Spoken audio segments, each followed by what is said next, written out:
How's it going, everybody? Dub them ease. It's the Mark Weber here, talking about the Cincinnati Bengals.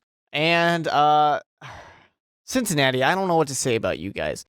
I jokingly, said to Ricky earlier today that what more is there to say about the Cincinnati Bengals? They're in the same spot every year. They always seem like this is the year. It's going to be great. And then they lose, one and done in the playoffs. I don't get it. But I still hold on hope that eventually Andy Dalton's going to win that playoff game. We're going to stop making fun of him. We're going to stop calling the Bengals the Bungles. And things are going to be good in Cincinnati. Is this the year? Maybe. It might be. But I can't say for sure. I can say one thing, though. The Bengals are serious about getting this offense working. So serious that they took 2 offensive linemen in the first 2 rounds of the draft.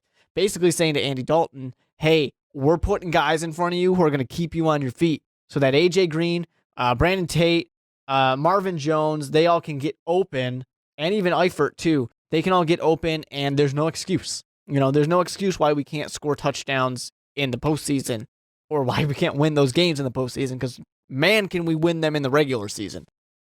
Just for a reference, the Cincinnati Bengals were 10-5-1. They, unfortunately, that tie put them behind Pittsburgh. So, with that being, with that going away, they could have won this division.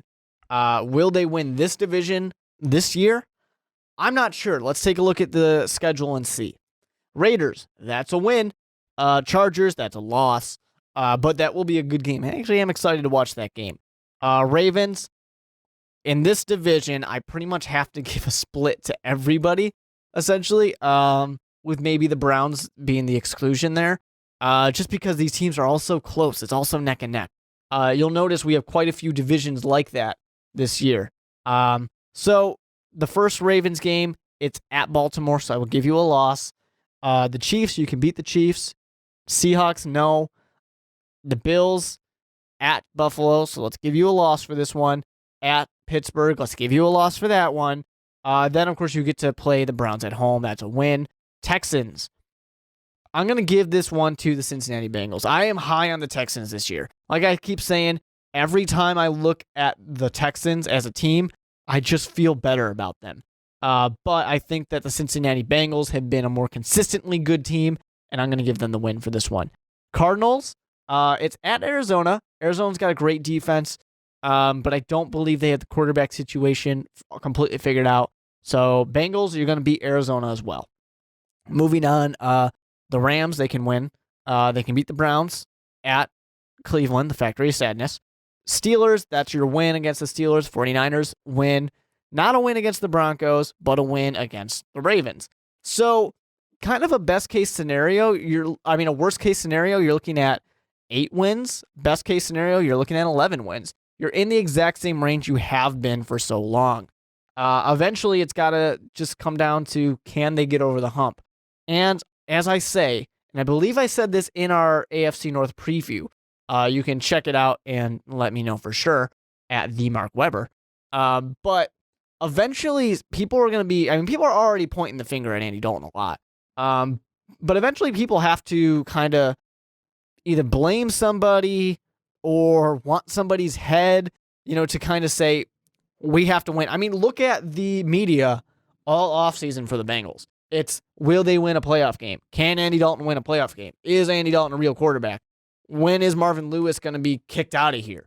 That's really what it comes down to. Everybody is trying to figure out what is the one thing that's going to change for the Bengals. And like I said, eventually people will start pointing the fingers. And I don't know. Andy Dalton is not really, the guy who is being threatened for a job. Marvin Lewis might be. And he's had a good tenure with the Cincinnati Bengals. But as we saw with John Harbaugh, as we saw with John Fox, Lovie Smith not too long ago in Chicago, eventually teams get sick of not good enough. And that's kind of where I think the Bengals are. Not saying that Marvin Lewis needs to go, but I'm not going to be surprised if he does go, if they once again get knocked out in their first playoff game. If you disagree, let me know down in the comment section or at the Mark Weber. Follow Most Valuable Podcast at Most Valuable Pod. and hit that subscribe button so you know when we continue on our previews of all 32 teams in the NFL. Until next time, I know you guys hit that subscribe button, so I know I'm going to see you again. We're going to talk about, I don't know, more teams in the AFC North. Let's see who we get to next. Don't forget that we started a Patreon page. Go to patreon.com/mostvaluablepodcasts to check out all of our reward options. Remember, you can still get our content for free by subscribing to our YouTube page. But if you want to support us financially, now you can be rewarded for doing so. The link's in the description. What are you waiting for?